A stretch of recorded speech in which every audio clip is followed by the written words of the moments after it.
Hello दोस्तों, study up YouTube channel में आप लोग का स्वागत है। दोस्तों, आज यह वीडियो साइंस से रिलेटेड होगा, जो कि आपका बायोलॉजी होगा। और ये वीडियो दोस्तों पूरा तरह से स्पीडी पब्लिकेशन का बुक रेलवे सामान विज्ञान से रिलेटेड होगा। यह बुक आपको लेटेस्ट है, 25 तक इसमें आपको सारे क्वेश्चन मिलेंगे, प्लस इसमें आपका सारा साइंस दिया हुआ है। दोस्तों, यह बुक बहुत ही ख़ास है साइंस के लिए, जो जिसमें भी साइंस का वेटेज ज़्यादा है वह एग्ज़ाम के लिए यह बुक बहुत ही लाभदायक है। दोस्तों, जैसे कि हम लोग जानते हैं दोस्तों कि अभी बिहार एसएससी का एग्ज़ाम होने वाला है, इंटर लेवल का, साथ ही साथ CGL 4 आने वाला है, और BSO का भी एग्ज़ाम होने वाला है, BPSC ASO का भी एग्ज़ाम होने वाला है दोस्तों। और जिसमें जानते हैं आप लोग कि 25 मार्क्स आते हैं साइंस का, और चाहे वो रेलवे का भी एग्ज़ाम हो उसमें भी साइंस अच्छा खासा पूछता है, चाहे वो ग्रुप डी हो, चाहे कोई भी एग्ज़ाम हो दोस्तों। तो यह बुक सब के लिए एक रामबाण है। ठीक है, अगर कोई भी स्टूडेंट साइंस अपना अच्छा करना चाहता है तो यह बुक ले सकता है, या यह बुक की पूरा लाइन बाय लाइन मैं करवा दूंगा दोस्तों। तो अगर आप लोग चाहते हैं कि इसके और भी वीडियो मैं डालूं, जैसा कि आज मैं बायोलॉजी से रिलेटेड सारा पॉइंट्स इसमें डिस्कस करने जा रहा हूं, अगर आप लोग चाहते हैं दोस्तों कि इसमें मैं और भी वीडियो डालूँ, देखे जाए तो फिजिक्स का, रसायन विज्ञान का, कृषि विज्ञान, वनस्पति, और साथ ही साथ इसका PYQ भी मैं करवा दूं। ठीक है, इसमें PYQ भी होता है दोस्तों, और सारा PYQ जितना भी आया हुआ है सारा इम्पॉर्टेंट है और सारा रिपीटेड होता है। अगर वो भी आपको चाहिए तो आप हम लोग मुझे कमेंट कर सकते हैं इस वीडियो में। ठीक है दोस्तों, तो हम लोग स्टार्ट करते हैं। और ये ख़ास बात है दोस्तों, ये बायोलॉजी आपका पूरा पॉइंट वाइज दिया हुआ है दोस्तों, और जो कि इम्पॉर्टेंट पॉइंट्स है। अगर आपको सिर्फ और सिर्फ अगर इसको भी आप करके चले जाते हैं तो बायोलॉजी में एक भी क्वेश्चन नहीं छूटेगा दोस्तों। ठीक है, और मात्र 10 पेज में ही पूरा बायोलॉजी दिया हुआ है दोस्तों। अगर आप चाहते हैं, अगर इसका PDF आपको हमारे टेलीग्राम चैनल पे मैं डाल दूंगा, वीडियो के लास्ट में आपको मैं बता दूंगा। तो चलिए दोस्तों, हम लोग देर ना करते हुए इस वीडियो में आगे बढ़ते हैं। तो देखिए दोस्तों, हमारा पहला पॉइंट है विज्ञान की वह शाखा जिसके अंतर्गत समस्त सजीवों अर्थात जीवधारियों का अध्ययन किया जाता है, उसे क्या कहते हैं? उसे जीव विज्ञान कहते हैं। ठीक है, जीव विज्ञान शब्द का प्रयोग सर्वप्रथम किसने किया था? तो जीव विज्ञान का सर्वप्रथम प्रयोग लैमार्क एवं टिब्रेनेसस ने किया था। कब किया था? तो 1801 में। ठीक है, जीव एवं जंतु विज्ञान का जनक किसको कहा जाता है? तो अरस्तु को। जीव एवं जंतु विज्ञान का जनक किन्हें कहा जाता है? अरस्तु को। ठीक है, उसके बाद देखिए दोस्तों, जैव विकास को सर्वप्रथम किसने समझाया था? लेमार्क ने। किसने समझाया था? लेमार्क ने। किसे? जैव विकास को सर्वप्रथम किसने समझाया था? लेमार्क ने। चिकित्सा शास्त्र का जनक किसे कहा जाता है? हिपोक्रेटस को। चिकित्सा शास्त्र का जनक किसे कहा जाता है? हिपोक्रेटस को। भारत में चिकित्सा के जनक किसे कहा जाता है? चरक को। भारत में चिकित्सा का जनक किन्हें कहा जाता है? चरक को। वनस्पति विज्ञान का जनक किसे कहा जाता है? थियोफ्रेस्टस। वनस्पति विज्ञान के जनक किसको कहा जाता है? थियोफ्रेस्टस को। भारत में शल्य चिकित्सा के जनक किसको कहा जाता है? सुश्रुत को। शल्य चिकित्सक किसको कहते हैं? सुश्रुत को। ठीक है, तो पूछेगा दोस्तों, अगर चिकित्सा शास्त्र का जनक तो हिपोक्रेटस, चिकित्सा के जनक चरक। ठीक है, तो आप यहाँ पर देख लीजिए दोस्तों, यहाँ चिकित्सा शास्त्र है तो वर्ल्ड में बोला जाए तो हिपोक्रेटस बताइएगा, लेकिन अगर भारत में बोल दे चिकित्सा शास्त्र का जनक तो किसे कहेंगे? चरक को। तो ध्यान दीजिएगा दोस्तों। ठीक है, उसी तरह से वनस्पति विज्ञान का जनक थियोफ्रेस्टस, शल्य चिकित्सा का जनक सुश्रुत। ठीक है दोस्तों, आगे देखते हैं हम लोग। मानव का विकास इतिहास परंपराओं से संबंधित विषय कहलाता है एंथ्रोपोलॉजी। ठीक है, क्या कहलाता है? एंथ्रोपोलॉजी। हिस्टोरिया एनिमलिज्म पुस्तक किसकी है? अरस्तु की। हिस्टोरिया एनिमलिज्म पुस्तक किसकी है? अरस्तु की। हिस्टोरिया प्लांटोरम पुस्तक किसकी है? थियोफ्रेस्टस की। थियोफ्रेस्टस की। थियोफ्रेस्टस कौन थे दोस्तों? वनस्पति विज्ञान के जनक। ठीक है, चलिए नेक्स्ट, जीवधारियों का वर्गीकरण देखिए दोस्तों। जीवों के आधुनिक वर्गीकरण या वर्गीकी का पिता कहा जाता है किसको? कैरोलस लीनियस को। किसको कहा जाता है? कैरोलस लीनियस को। कौन है? जीवों के आधुनिक वर्गीकरण या वर्गीकरण का पिता कहा जाता है कैरोलस लीनियस को। ठीक है। जीवों के नामकरण द्विनाम पद्धति को प्रचलित किया है किसने? कैरोलस लीनियस ने 1753 में। 5 जगत वर्गीकरण पद्धति का प्रस्तुत किया है किसने? रॉबर्ट एच व्हिटेकर ने 1969 में। समस्त जीवों को 5 जगत वर्गीकरण है। समस्त जीवों को कितना में बांटा गया? 5 जगत का वर्गीकरण किया है। कौन कौन? मोनेरा, प्रोटिस्टा, कवक, पादप एवं जंतु। ठीक है। कौन कौन? मोनेरा, प्रोटिस्टा, कवक, पादप एवं जंतु। ठीक है। नेक्स्ट, सभी प्रोकैरियोटिक जीव सम्मिलित किए जाते हैं किसमें? मोनेरा जगत में। सभी प्रोकैरियोटिक जीव किसमें सम्मिलित होता है? मोनेरा जगत में। मोनेरा जगत के सदस्य हैं कौन कौन? जीवाणु, नीलहरित शैवाल। ठीक है। कौन कौन? जीवाणु और नीलहरित शैवाल किसके हैं? तो मोनेरा जगत क्या है? मोनेरा जगत में कौन आता है? प्रोकैरियोटिक जीव। ठीक है दोस्तों। प्रोकैरियोटिक जीव में नहीं होता है केंद्रक। प्रोकैरियोटिक जीव में क्या नहीं होता है? केंद्रक नहीं होता है। ठीक है। या तो आपसे पूछ सकता है कि केंद्रक किसमें नहीं होता है? केंद्रक किसमें नहीं होता? प्रोकैरियोटिक जीव में। ठीक है। एक कोशिकीय यूकैरियोटिक जीव सम्मिलित किए जाते हैं किसमें? प्रोटिस्टा जगत में। प्रोटिस्टा जगत में कौन शामिल किए जाते हैं? एक कोशिकीय यूकैरियोटिक जीव। ठीक है। नेक्स्ट पॉइंट देखते हैं दोस्तों। प्रोटिस्टा जगत के सदस्य हैं शैवाल, कवक, प्रोटोजोआ। प्रोटिस्टा जगत के सदस्य हैं शैवाल, कवक, प्रोटोजोआ। यूकैरियोटिक उपस्थित होता है केंद्रक में। यूकैरियोटिक उपस्थित होता है कहाँ? केंद्रक में। जीवाणु के बारे में देख लेते हैं दोस्तों। जीवाणु की खोज किसने किया? लुवेनहॉक ने। कब किया? 1683 में। जीवाणु की खोज किसने किया? लुवेनहॉक ने 1683 में। जीवाणु विज्ञान का पिता लुवेनहॉक को कहते हैं। ठीक है। जीवाणु विज्ञान का पिता किसे कहते हैं? लुवेनहॉक को। जीवाणु नाम दिया एरनबर्ग ने। कब? 1829 में। ठीक है दोस्तों, याद रखिएगा। जीवाणु की खोज किसने किया? लुवेनहॉक ने। इसलिए जीवाणु का विज्ञान का पिता भी किसको कहते हैं? लुवेनहॉक का। और जीवाणु का नाम किसने दिया? एरनबर्ग ने 1829 में। कोशिकीय संरचना वाला छोटा जीव किसको कहते हैं? जीवाणु को। कोशिकीय संरचना वाला छोटा जीव किसको कहते हैं? जीवाणु को। जीवाणुओं की कोशिका भित्ति बनी होती है। जीवाणुओं की कोशिका भित्ति बनी होती है किसका? म्यूकोपेप्टाइड की। ठीक है। Next,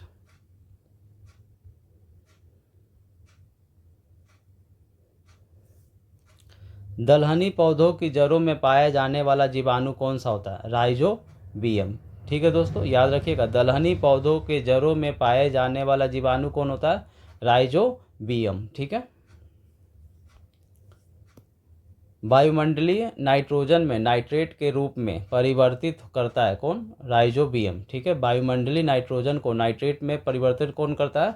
rhizobium. दूध में पाए जाने वाला जीवाणु लैक्टोबैसिलस होता है। दूध में पाया जाने वाला जीवाणु कौन होता है? लैक्टोबैसिलस।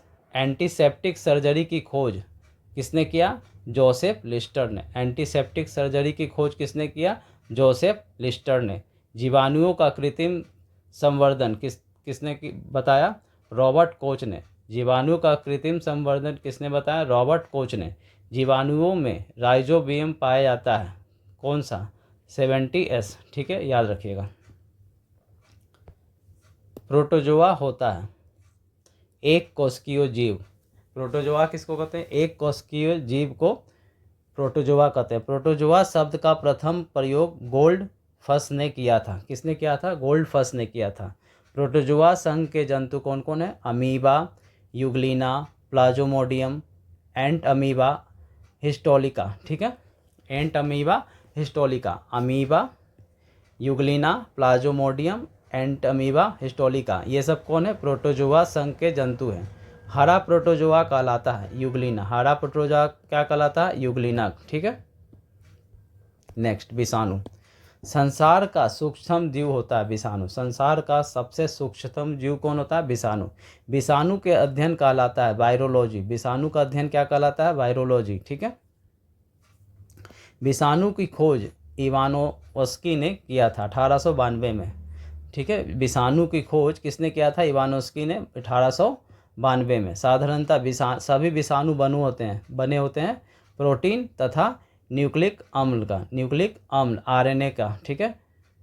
विषाणु का आकार 0.15 से लेकर 0.2 माइक्रोन हो सकता है। ठीक है। 0.15 से लेकर 0.2 माइक्रोन होता है। रासायनिक रूप से विषाणु होता है न्यूक्लियोप्रोटीन। ठीक है। कोशिका विज्ञान। जीवन की मूलभूत इकाई क्या होता है? कोशिका। जीवन की मूलभूत इकाई को क्या कहते हैं? कोशिका।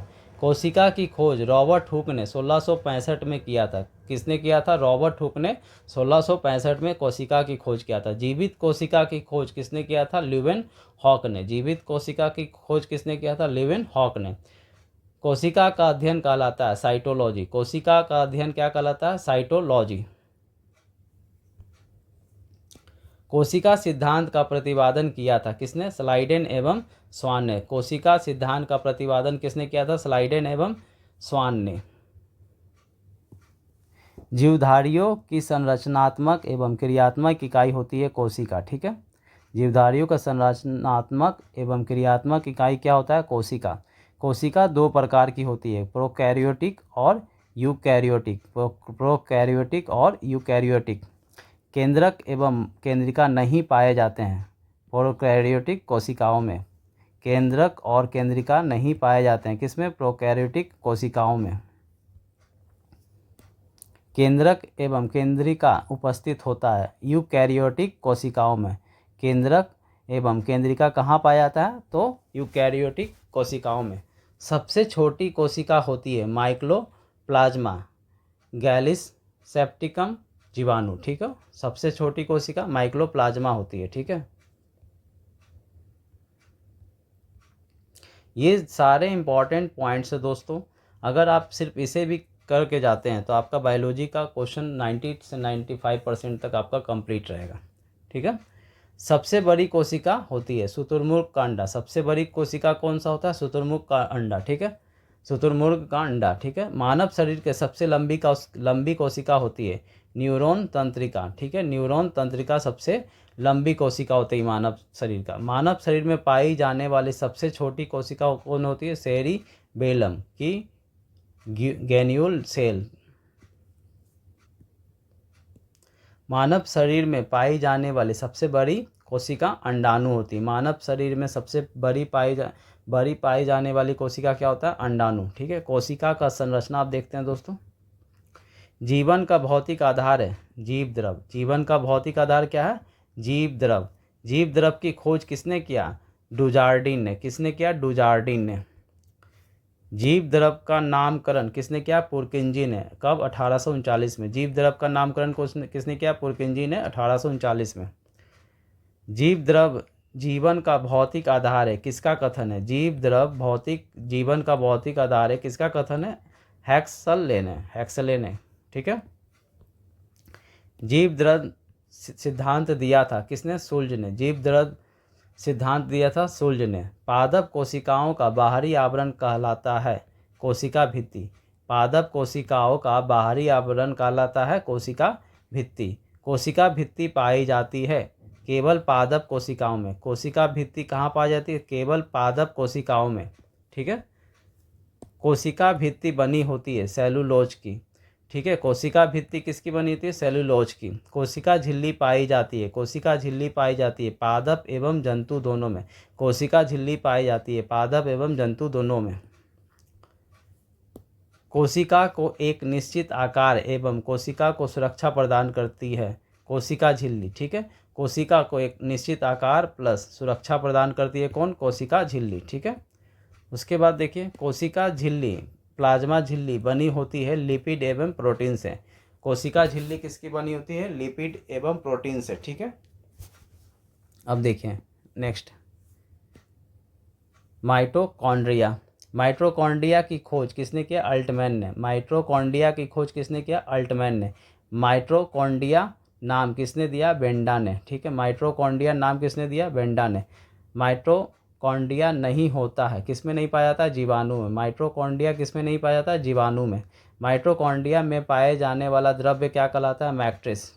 मैट्रिक्स। ठीक है, माइटोकॉन्ड्रिया में पाए जाने वाला द्रव्य क्या कहलाता है? मैट्रिक्स। कोशिका का पावर हाउस क्या कहलाता है? ऊर्जा ग्रह कहते हैं माइटोकॉन्ड्रिया में। ये सब PYQ है दोस्तों, बहुत बार ये सब क्वेश्चन पूछा गया है। ठीक है, कोशिका का श्वसन केंद्र कहलाता है माइटोकॉन्ड्रिया। ठीक है, माइटोकॉन्ड्रिया को पावर हाउस भी कहता है और कोशिका का श्वसन केंद्र भी कहा जाता है। किसको? माइटोकॉन्ड्रिया का। माइटोकॉन्ड्रिया में ऊर्जा किस रूप में संचित रहती है? ATP के रूप में। ठीक है, ATP के रूप में माइटोकॉन्ड्रिया में ऊर्जा किस रूप में संचित होता है? तो ATP के रूप में। ATP का निर्माण कहाँ होता है? माइटोकॉन्ड्रिया में। माइटोकॉन्ड्रिया में ATP का निर्माण होता है। ATP इकाई होती है किसका? ऊर्जा की। ATP इकाई होती है किसकी? ऊर्जा की। क्रेब्स चक्र होता है, क्रेब्स चक्र कहाँ होता है? माइटोकॉन्ड्रिया में। ठीक है, अब देखिए कि क्रेब्स चक्र की खोज किसने किया? हैंस क्रेब्स ने, इसलिए इसका नाम क्रेब्स चक्र हुआ। माइटोकॉन्ड्रिया का दिल कहलाता है क्रिस्टी। माइटोकॉन्ड्रिया का दिल कहलाता है क्रिस्टी। माइटोकॉन्ड्रिया का दिल कहलाता है क्रिस्टी। देखिए दोस्तों, नेक्स्ट, गोल्जी काय की खोज किसने किया? कैमिलो गोल्जी ने। गोल्जी काय की खोज किसने किया? कैमिलो गोल्जी ने। गोल्जी काय के क्रियात्मक इकाई को कहते हैं सिस्टर्नी। ठीक है, सिस्टर्नी। कोशिका का ट्रैफिक पुलिस। कोशिका का ट्रैफिक पुलिस किसको कहते हैं? गोल्जी काय को। कोशिका का ट्रैफिक पुलिस पूछेगा दोस्तों, क्या बताना है? गोल्जी काय। गोल्जी काय का मुख्य कार्य क्या है? श्रवण। ठीक है, कार्बोहाइड्रेट का संश्लेषण कहाँ होता है? किसके द्वारा होता है? गोल्जी काय के द्वारा। ठीक है, कार्बोहाइड्रेट का संश्लेषण गोल्जी काय द्वारा होता है। लाइजोसोम। देखिए, लाइजोसोम की खोज किसने किया था? D डुबे ने। कब? 1948 में। लाइजोसोम एक प्रकार का होता है एंजाइम। लाइजोसोम क्या होता है? एंजाइम होता है। एक प्रकार का क्या होता है? एंजाइम होता है। लाइजोसोम का मुख्य कार्य क्या होता है? बाह्य पदार्थों का भक्षण एवं पाचन करना। बाह्य पदार्थों का भक्षण एवं पाचन करना किसका कार्य होता है? लाइजोसोम का। आत्महत्या की थैली किसे कहलाता है? लाइजोसोम को। आत्महत्या की थैली किसको कहते हैं? लाइजोसोम को। ये इंपॉर्टेंट क्वेश्चन है दोस्तों। कोशिका का आइटम बम कहलाता है लाइजोसोम। कोशिका का आइटम बम कहलाता है लाइजोसोम। ठीक है, अब राइबोसोम देख लीजिए दोस्तों। राइबोसोम की खोज पैलेट ने की थी 1953 में। राइबोसोम बने होते हैं RNA एवं प्रोटीन के। RNA एवं प्रोटीन के बने होते हैं राइबोसोम। राइबोसोम का निर्माण होता है केंद्रिका द्वारा। राइबोसोम का निर्माण होता है केंद्रिका द्वारा। राइबोसोम दो प्रकार का होता है, 70S ribosome, 80S ribosome. 70S ribosome और 80S राइबोसोम प्रोकैरियोटिक में पाया जाता है 70S राइबोसोम, और यूकैरियोटिक में पाया जाता है 80S राइबोसोम। प्रोटीन का संश्लेषण होता है राइबोसोम द्वारा। ठीक है, प्रोटीन की फैक्ट्री कहलाता है राइबोसोम। प्रोटीन की फैक्ट्री किसको कहते हैं? राइबोसोम को। देखिए लवक के बारे में दोस्तों। लवक पाया जाता है किस में? पादप में। लवक कहाँ पाया जाता है? पादप में। लवक 3 प्रकार के होते हैं। अवर्णी लवक जिसको ल्यूकोप्लास्ट कहते हैं, वर्णी लवक क्रोमोप्लास्ट कहते हैं, हरित लवक क्लोरोप्लास्ट कहते हैं। अवर्णी लवक मुख्यतः पाए जाते हैं किसमें? जड़ों की कोशिकाओं में। अवर्णी लवक कहाँ पाए जाते हैं? जड़ों की कोशिकाओं में। अगर ये भी पूछ सकता है जड़ों की कोशिकाओं में कौन सा लवक पाया जाता है? अवर्णी लवक। फूलों और बीजों का आकर्षक रंग प्रदान करता है क्रोमोप्लास्ट। क्रोमोप्लास्ट किसको कहते हैं दोस्तों? देखिए वर्णी लवक को। पौधों का पत्तियों का हरा रंग काला क्यों होता है? हरित लवक से। देखिए याद भी रहेगा, हरा से हरित, और इसको इंग्लिश में कहते हैं क्लोरोप्लास्ट के कारण। ठीक है, पौधे के पत्तियों का हरा रंग क्यों होता है? हरित लवक के कारण। पत्तियों का रंग पीला होता है क्यों? पत्तियों का पीला क्यों होता है रंग? कैरोटीन के निर्माण के द्वारा। कैरोटीन के निर्माण के द्वारा पत्तियों का पीला रंग होता है। पर्णहरित क्लोरोफिल में उपस्थित मुख्य धातु कौन है? मैग्नीशियम। पर्णहरित क्लोरोफिल में उपस्थित मुख्य धातु कौन है? मैग्नीशियम। प्रकाश संश्लेषण में सहायता करता है, प्रकाश संश्लेषण में क्या सहायता करता है? हरित लवक क्लोरोप्लास्ट। प्रकाश संश्लेषण में क्या सहायता करता है? हरित लवक क्लोरोप्लास्ट। कोशिका का रसोई घर कहलाता है हरित लवक को। कोशिका का रसोई घर कौन है? हरित लवक को कहते हैं। कोशिका का रसोई घर हरित लवक को कहते हैं।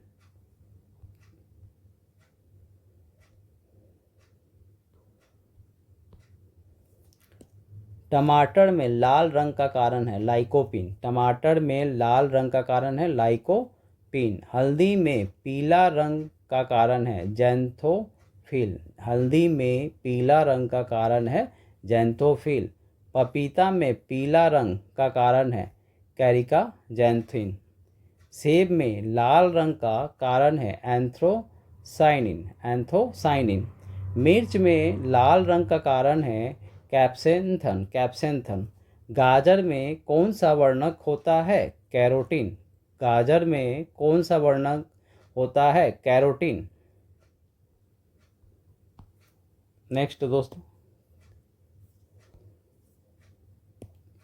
केंद्रक, रसधानी और तारकाय।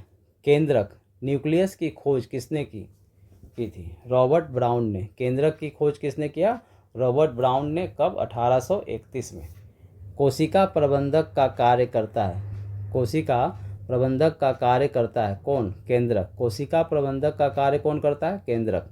कोशिका का दिमाग कहलाता है केंद्रक। कोशिका का दिमाग कहलाता है केंद्रक।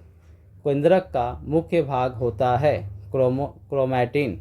केंद्रक का मुख्य भाग होता है क्रोमैटिन। क्रोमैटिन बना होता है प्रोटीन, हिस्टोन व डीएनए से। क्रोमैटिन बना होता है प्रोटीन, हिस्टोन, डीएनए से। कोशिका की निर्जीव रचना है। कोशिका की निर्जीव रचना है रसधानी। कोशिका की निर्जीव रचना रसधानी है। रसधानी पाया जाता है पादप कोशिकाओं में। रसधानी पाया जाता है पादप कोशिकाओं में। रसधानी पाया जाता है पादप कोशिकाओं में। तारकाय की खोज बोवेरी ने किया। तारकाय की खोज किसने किया? बोवेरी ने। तारकाय पाया जाता है जंतु कोशिकाओं में। तारकाय पाया जाता है कहाँ? जंतु कोशिकाओं में। कोशिका विभाजन। केंद्रक विभाजन की क्रिया कहलाती है कैरियोकाइनेसिस।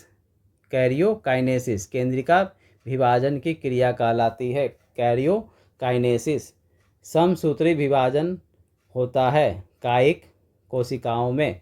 समसूत्री विभाजन होता है कायिक कोशिकाओं में। अर्धसूत्री विभाजन होता है लैंगिक कोशिकाओं में। जनन कोशिकाओं में अर्धसूत्री विभाजन होता है। असूत्री विभाजन होता है जीवाणुओं में। असूत्री विभाजन किस में होता है? जीवाणुओं में। समसूत्री विभाजन की खोज वाल्टर फ्लेमिंग ने किया। समसूत्री विभाजन का खोज वाल्टर फ्लेमिंग ने किया। अर्धसूत्री विभाजन की खोज फार्मर व मूरे ने किया। अर्धसूत्री विभाजन की खोज फार्मर व मूरे ने किया। नेक्स्ट, जैव विकास। प्राकृतिक वर्ण का सिद्धांत दिया डार्विन ने। प्राकृतिक वर्ण का सिद्धांत किसने दिया? डार्विन ने। उत्परिवर्तन का सिद्धांत ह्यूगो डी ब्रिज ने दिया।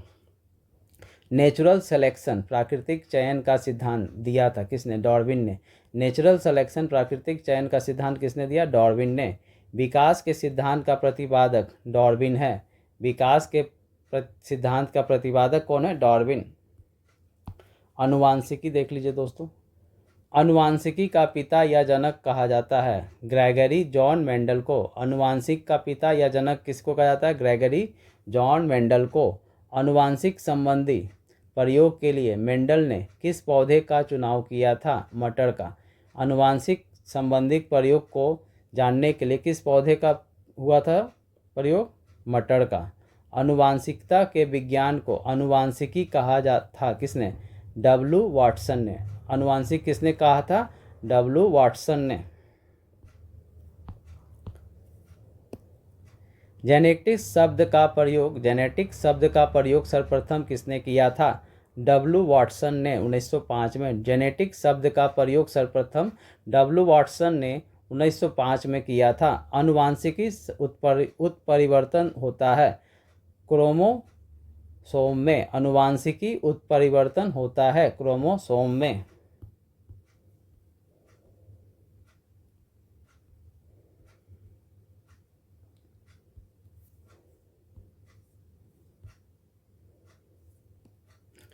अनुवांशिका मूल इकाई है जीन की। अनुवांशिका मूल इकाई क्या है?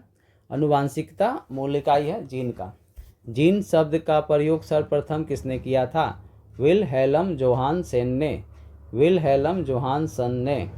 जीन अवस्थित होते हैं गुणसूत्रों में। जीन कहाँ अवस्थित होता है दोस्तों? गुणसूत्रों में। एक जीन एक एंजाइम सिद्धांत को प्रतिपादन किया था वीडल एवं टैटम ने। वीडल एवं टैटम ने। गैमिट की शुद्धता के नियम का प्रतिपादन किया था किसने? मेंडल ने। गैमिट के शुद्धता के नियम का प्रतिपादन मेंडल ने किया। जीवन की उत्पत्ति हुई कहाँ? प्रीकैम्ब्रियम काल में। ठीक है, प्रीकैम्ब्रियम काल में। ठीक है। गुणसूत्र या क्रोमोसोम अनुवांशिक गुणों का वाहक होता है गुणसूत्र। अनुवांशिक गुणों का वाहक कौन होता है? गुणसूत्र। गुणसूत्र या क्रोमोसोम की खोज स्ट्रॉस वर्गर ने 1875 में किया। क्रोमोसोम शब्द का नामकरण सर्वप्रथम प्रयोग किया किसने? वाल्डेयर ने 1888 में। गुणसूत्रों का निर्माण होता है क्रोमैटिन नामक पदार्थ से। गुणसूत्रों का निर्माण होता है क्रोमैटिन नामक पदार्थ से। मनुष्यों तथा जंतुओं में लिंग निर्धारित होता है गुणसूत्रों के द्वारा। मनुष्य जंतुओं में लिंग निर्धारित होता है गुणसूत्रों के द्वारा। मनुष्य में गुणसूत्रों की संख्या होती है 46 अर्थात 23 जोड़ी। कितनी होती है? 23 जोड़ी। लिंग गुणसूत्र कहलाता है 23वां जोड़ा। लिंग गुणसूत्र कहलाता है 23वां जोड़ा। पुरुष व स्त्री जीन संगठन होता है XY और XX। पुरुष के लिए XY और स्त्री के लिए XX। पुरुष में 23वां जोड़ा गुणसूत्र है XY। महिला में 23वां जोड़ा गुणसूत्र है XX।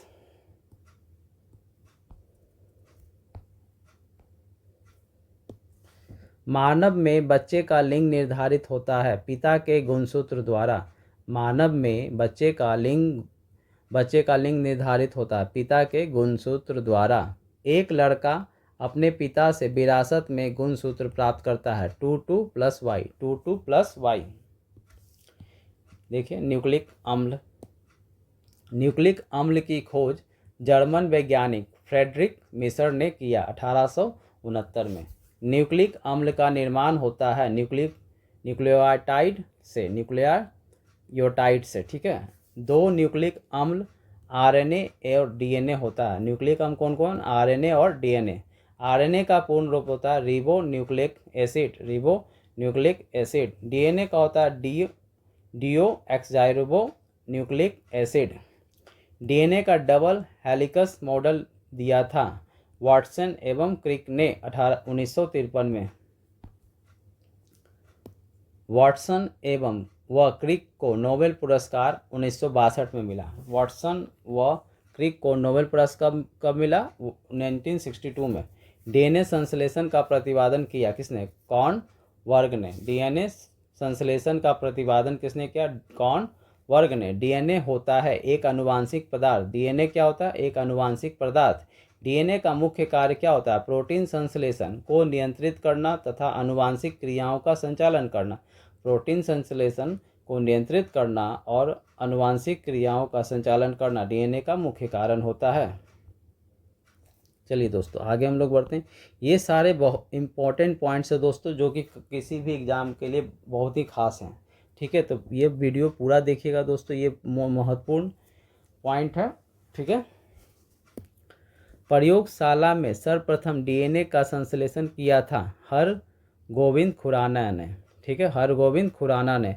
पैतृकता सिद्ध करने में सहायक होता है DNA और finger printing test. DNA finger printing एवं डायग्नोस्टिक केंद्र अवस्थित है कहाँ? हैदराबाद में। ठीक है, कहाँ पर है? तो हैदराबाद में। सेलुलर और मॉलिक्यूलर जीव विज्ञान का केंद्र स्थित है हैदराबाद में।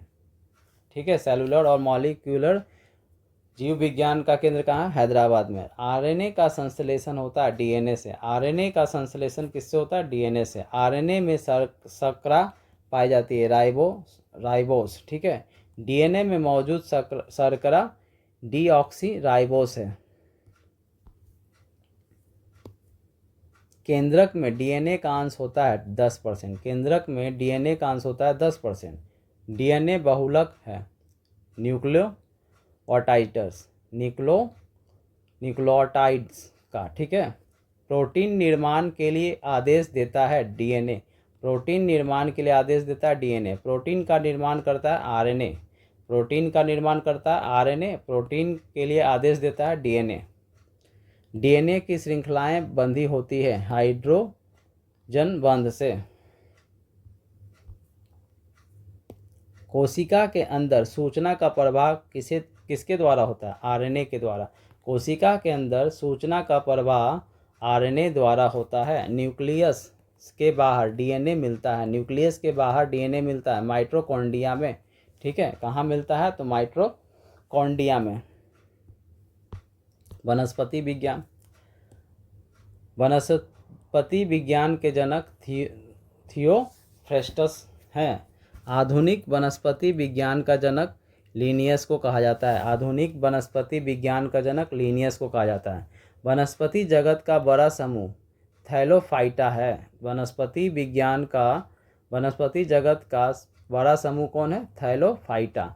थैलोफाइटा समूह के पौधा होता है सुकाय। थैलोफाइटा समूह के पौधा कौन होता है? सुकाय। सबसे सरल स्थलीय पौधा समूह ब्रायोफाइटा होता है। सबसे सरल स्थलीय पौधा समूह ब्रायोफाइटा होता है। प्रथम स्थल ये पौधा माना जाता है ब्रायोफाइटा। सबसे बड़ा ब्रायोफाइटा है डायसोनिया। सबसे बड़ा ब्रायोफाइटा है डायोसोनिया। सबसे छोटा ब्रायोफाइटा है जुओप्स। ठीक है, संवहन उत्तक जाइलम तथा फ्लोएम का अभाव होता है ब्रायोफाइटा में। संवहन उत्तक जाइलम तथा फ्लोएम का अभाव होता है ब्रायोफाइटा में। वनस्पति जगत का एम्फीबिया वर्ग कहलाता है ब्रायोफाइटा। वनस्पति जगत का एम्फीबिया वर्ग कहलाता है ब्रायोफाइटा। टेरिडोफाइटा समूह के पौधे उगते हैं कहाँ? नम एवं छायादार स्थानों पर। ठीक है, कहाँ? तो नम एवं छायादार स्थानों पर टेरिडोफाइटा समूह के पौधे उगते हैं। सबसे छोटा टेरिफाइडस है एजोला। ठीक है, शैवाल के बारे में देखिए तो शैवाल का अध्ययन कहलाता है फाइकोलॉजी। शैवालों का अध्ययन कहलाता है फाइकोलॉजी। शैवालों की कोशिका भित्ति किसकी बनी होती है? सेलुलोज की। किसकी बनी होती है शैवालों की कोशिका भित्ति? सेलुलोज की। अंतरिक्ष यात्री प्रोटीन युक्त भोजन, जल और ऑक्सीजन प्राप्त करते हैं क्लोरेला शैवाल से। क्लोरेला शैवाल से प्रोटीन युक्त भोजन, जल एवं ऑक्सीजन प्राप्त करता है अंतरिक्ष यात्री। आयोडीन बनाने में उपयोगी शैवाल कौन है? लैमनेरिया। आयोडीन बनाने में कौन सा शैवाल उपयोग होता है? लैमनेरिया।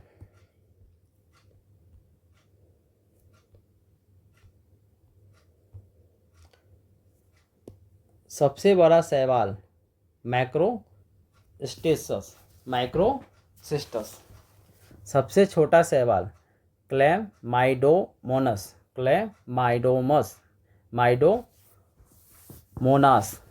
कवक के बारे में देखिए दोस्तों। कवक है बहुकोशिकीय यूकैरियोटिक जीव। कवक क्या है? बहुकोशिकीय यूकैरियोटिक जीव। कवकों का अध्ययन कहलाता है माइकोलॉजी कहलाता है कवकों का अध्ययन। प्रमुख कवक है ईस्ट, मशरूम, खमीर। प्रमुख कवक कौन कौन है? ईस्ट, मशरूम, खमीर। कवकों की कोशिका भित्ति किसकी बनी होती है? काइटिन की। कवकों की कोशिका भित्ति किसकी बनी होती है? काइटिन की।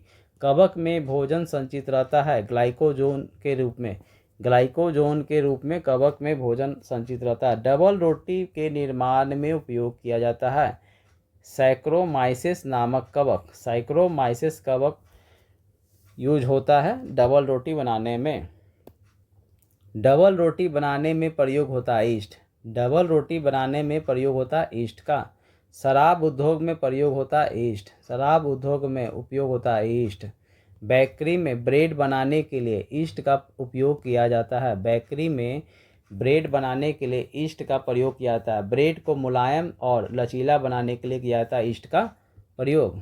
ये सब क्या है? कवक। लाइकेन के बारे में देखिए दोस्तों। लाइकेन बने होते हैं कवक एवं शैवाल से। लाइकेन बने होते हैं कवक एवं शैवाल से। लाइकेन शब्द का प्रथम प्रयोग थियोफ्रेस्टस ने किया था। किसने किया था? थियोफ्रेस्टस ने। पेड़ों की छालों पर उगने वाला लाइकेन कहलाता है कोट्रिकोलस। पेड़ों की छाल पर उगने वाला लाइकेन कहलाता है कोट्रिकोलस। चट्टानों पर उगने वाला लाइकेन कहलाता है सेक्सिकोलस। चट्टानों पर उगने वाला लाइकेन कहलाता है सेक्सिकोलस। गोबर पर उगने वाला कवक क्रोपोफिल होता है। गोबर पर उगने वाला कवक क्रोपोफिल। लाइकेन सहायक होता है मृदा निर्माण में। लाइकेन सहायता होता है मृदा निर्माण में। प्रयोगशाला में प्रयोग होने वाला लिटमस पत्र प्राप्त किया जाता है रोसेला लाइकेन से। प्रयोगशाला में प्रयोग होने वाला लिटमस पत्र प्राप्त किया जाता है रोसेला लाइकेन से। इत्र बनाने में उपयोग में लाया जाने वाला लाइकेन लोबेरिया, इरवेनिया, रेमेनीला है। अनावृतबाजी देखिए दोस्तों। अनावृतबीजी जिम्नोस्पर्म समूह के पौधे में बीज होते हैं। नग्न आवरण नहीं होता। सबसे बड़ा इसमें क्या होता है? नग्न होता है, आवरण नहीं होता है इसमें। ठीक है। सबसे बड़ा अनावृत पौधा है कौन? सिकोया। सबसे बड़ा अनावृत बीजी पौधा कौन है? सिकोया। सबसे छोटा अनावृत बीजी कौन है? जैमिया पिग्मिया। ठीक है। साबूदाना प्राप्त होता है साइकस से। साबूदाना प्राप्त होता है किससे? साइकस से। अनावृत बीजी पौधे में परागन की प्रक्रिया होती है वायु के माध्यम से। अनावृत पौधे में परागन की क्रिया किससे होती है? वायु के माध्यम से। आवृत बीजी एंजियोस्पर्म समूह के पौधे में बीज होते हैं फल के अंदर। कहाँ होता है? फल के अंदर। सबसे बड़ा आवृत बीजी पौधा कैलिप्टस होता है। सबसे छोटा आवृत बीजी पौधा लेमना है।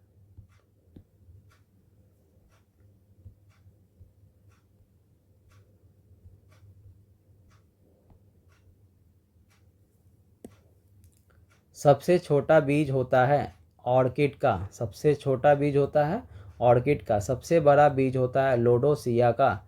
सबसे बड़ा बीज होता है लोडोसीडिया का। सबसे ऊंचा पौधा होता है सिकोया सेम्परविरेंस। सोलेनेसी कुल के पौधे होते हैं आलू, बैगन, टमाटर, तंबाकू, मिर्च। ठीक है। सेलोनेसी कुल के पौधा होता है आलू, बैगन, टमाटर, तंबाकू, मिर्च। रूटेसी कुल के पौधे हैं नींबू, संतरा, बेल, मौसमी। रूटेसी कुल के पौधे कौन कौन है? नींबू, संतरा, बेल, मौसमी। रोजेसी कुल के पौधे हैं सेब, नाशपाती, गुलाब और रसभरी। मालवेसी कुल के पौधे हैं कपास, भिंडी और गुड़हल। मटर किस कुल के पौधे हैं होता है? लेगियोमिनेसी। ठीक है।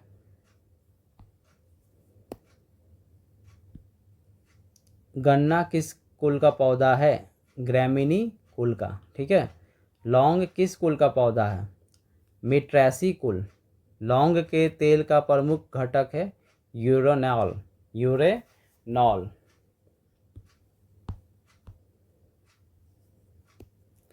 पौधों की अवरोही भाग होता है जड़। पौधों का अवरोही भाग होता है जड़। तर्क रूपी जड़ का उदाहरण है मूली। तर्क रूपी जड़ का उदाहरण है मूली। कुंभी रूपी जड़ के उदाहरण है सलजम। कुंभी रूपी जड़ के उदाहरण है सलजम।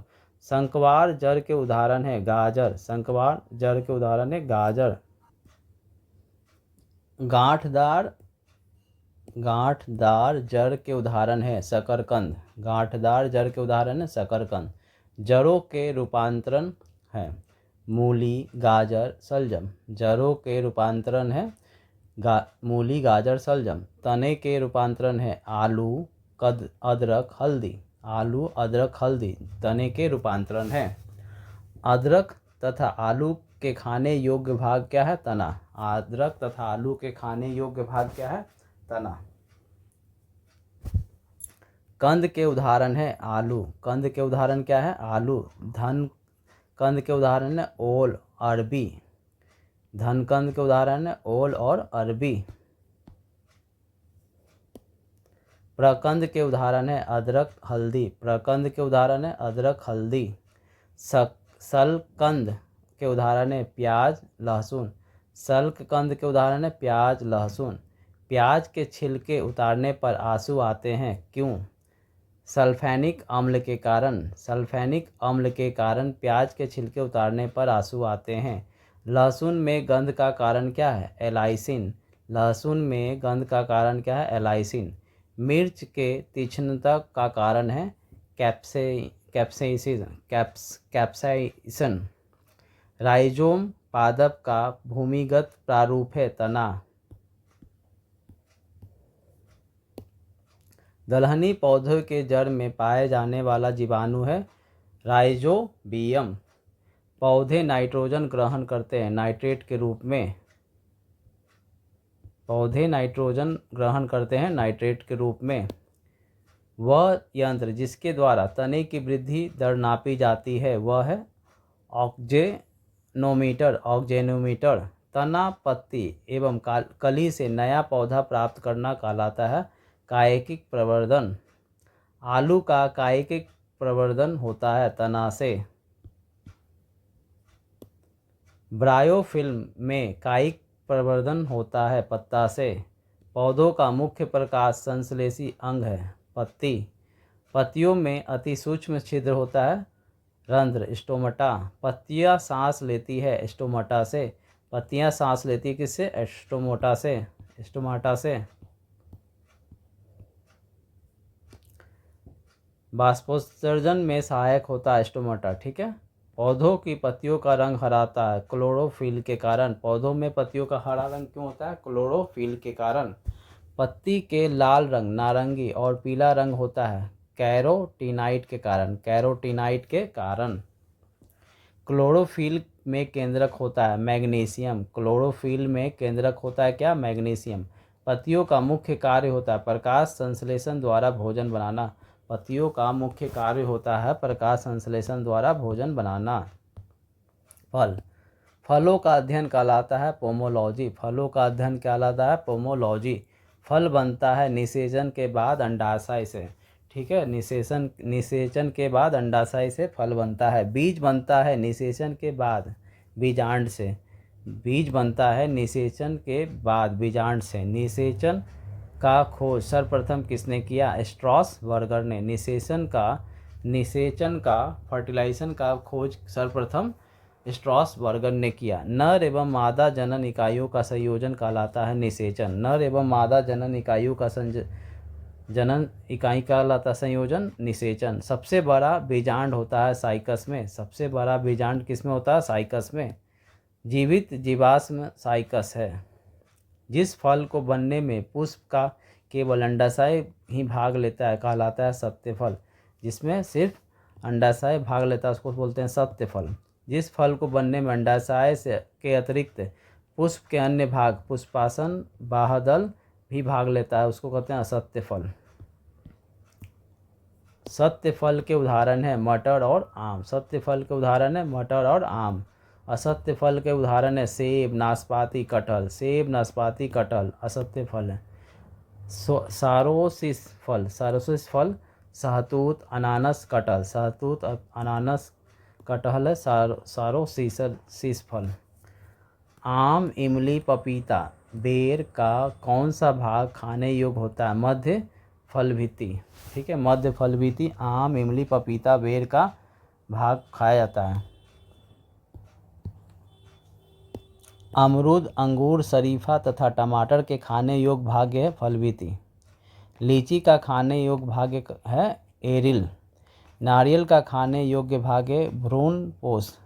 फूल गोभी का खाने योग्य भाग है पुष्पक्रम।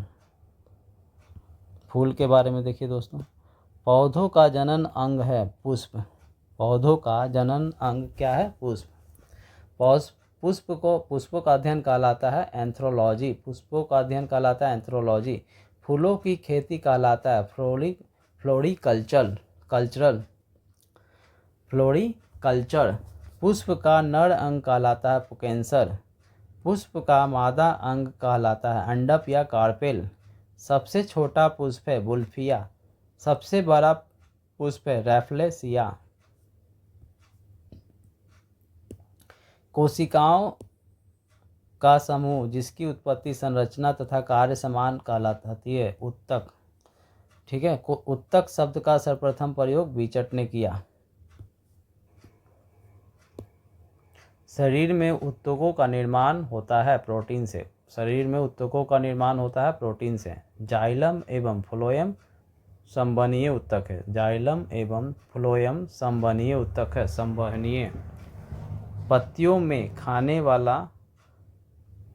में बने खाद्य पदार्थों का पौधों के अन्य भागों तक पहुंचाता है फ्लोएम। ठीक है, पत्तियों में बने खाद्य पदार्थों को पौधे के अन्य भागों तक पहुंचाता है कौन? फ्लोएम। पौधों की जड़ों द्वारा अवशोषित जल तथा खनिज लवणों को पौधों के विभिन्न भागों तक पहुंचाता है जाइलम। शरीर के उत्तकों तथा अंगों को आपस में जोड़ने का कार्य करता है संयोजी उत्तक। शरीर के उत्तकों तथा अंगों को आपस में जोड़ने का कार्य करता है कौन? संयोजी उत्तक। रक्त एक प्रकार का होता है संयोजी उत्तक। रक्त एक प्रकार का होता है संयोजी उत्तक। प्रकाश संश्लेषण के बारे में, पेड़ एवं पौधे द्वारा खाना तैयार करने की क्रिया कहलाता है प्रकाश संश्लेषण। प्रकाश संश्लेषण की इकाई होता है क्वांटोसोम। प्रकाश संश्लेषण के लिए आवश्यक होता है कार्बन डाइऑक्साइड, पानी, क्लोरोफिल, सूर्य का प्रकाश। प्रकाश ऊर्जा का रासायनिक ऊर्जा में रूपांतरण होता है प्रकाश संश्लेषण द्वारा। प्रकाश ऊर्जा का रासायनिक ऊर्जा में रूपांतरण होता है प्रकाश संश्लेषण द्वारा। क्लोरोफिल प्रकाश के किन रंगों को ग्रहण करता है? बैंगनी, नीला और लाल रंग।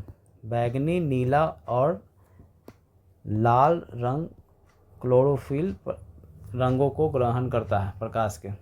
प्रकाश संश्लेषण की दर सबसे अधिक होती है लाल रंग के प्रकाश में। प्रकाश संश्लेषण की दर सबसे अधिक होती है लाल रंग के प्रकाश में। प्रकाश संश्लेषण की दर सबसे कम होती है बैंगनी रंग में। प्रकाश संश्लेषण की दर सबसे कम होती है कौन सा रंग में? बैंगनी रंग में। प्रकाश संश्लेषण क्रिया होती है दिन में। प्रकाश संश्लेषण क्रिया होती है कब? दिन में। प्रकाश संश्लेषण में ऑक्सीजन निकलता है जल से। ठीक है, जल के अपघटन के लिए ऊर्जा मिलती है प्रकाश से। जल के अपघटन के लिए ऊर्जा मिलती है प्रकाश से। प्रकाश संश्लेषण का प्रथम स्थिर यौगिक है फॉस्फोग्लिसरिक अम्ल। वायुमंडल में ऑक्सीजन की मात्रा संतुलित होती है प्रकाश संश्लेषण द्वारा। जैविक ऊर्जा का अंतिम स्रोत है सौर विकिरण। पादप हार्मोन। प्रमुख पादप hormone auxin, gibberellin, ethylene, florigen, cytokinin. वृद्धि प्रवर्धक पादप हार्मोन ऑक्सिन, जिब्रेलिन, साइटोकाइनिन। वृद्धि निरोधक पादप हार्मोन एब्सिसिक अम्ल तथा एथिलीन। खोजा गया प्रथम पादप हार्मोन ऑक्सिन। ऑक्सिन की खोज डार्विन ने 1880 में। किसका प्रयोग खेतों में छिड़काव करके खरपतवार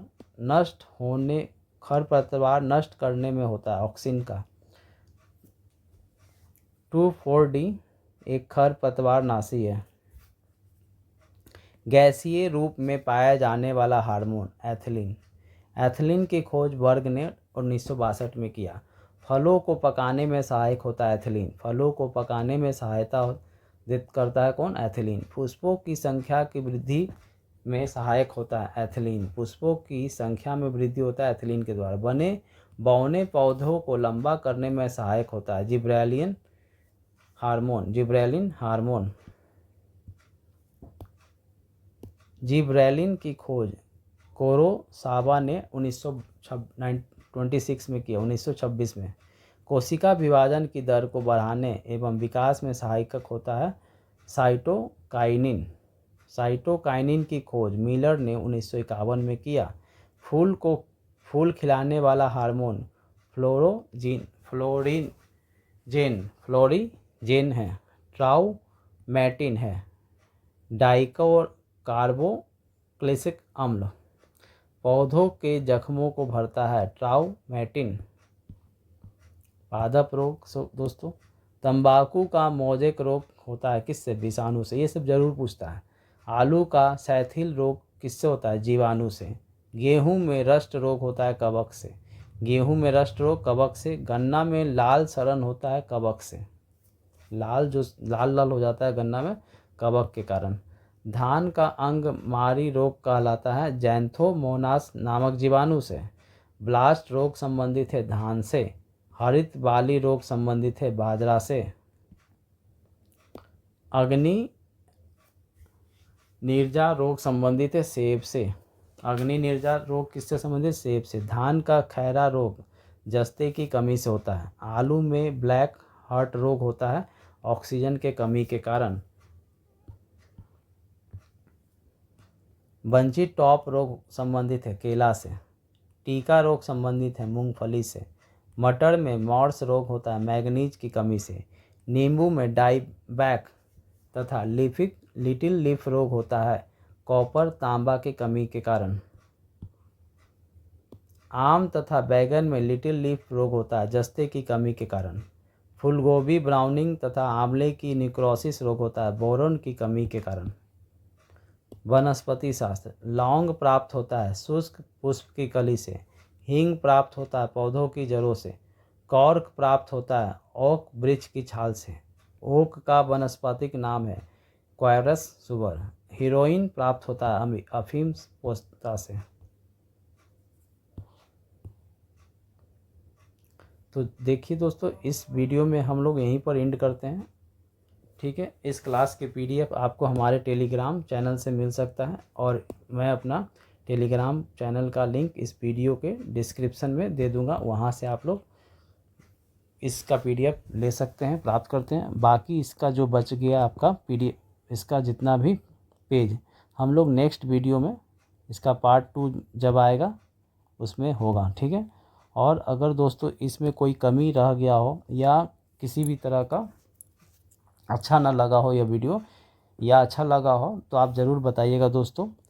और ये वीडियो कैसा लगा आप लोगों को यह जानना मेरे लिए बहुत ही ज़रूरी होता है दोस्तों। जैसा आप लोग कमेंट कीजिएगा उसी के आधार पे नेक्स्ट वीडियो भी प्राप्त होगा दोस्तों आपको। तो अगर यह वीडियो अच्छा लगा हो दोस्तों तो ज़रूर अपने दोस्तों के साथ शेयर कीजिए। हमारे चैनल पर नए हैं तो चैनल को सब्सक्राइब कीजिए और शेयर भी कीजिए। सब्सक्राइब करके दूसरों को भी भेजिए। और जो भी आपका कमेंट होगा हमारे लिए इम्पॉर्टेंट है दोस्तों। तो good bye and take care दोस्तों। मिलते हैं नेक्स्ट वीडियो में और इसके बाद PYQ का भी वीडियो लोड होगा दोस्तों। ठीक है, तो मिलते हैं नेक्स्ट वीडियो में दोस्तों।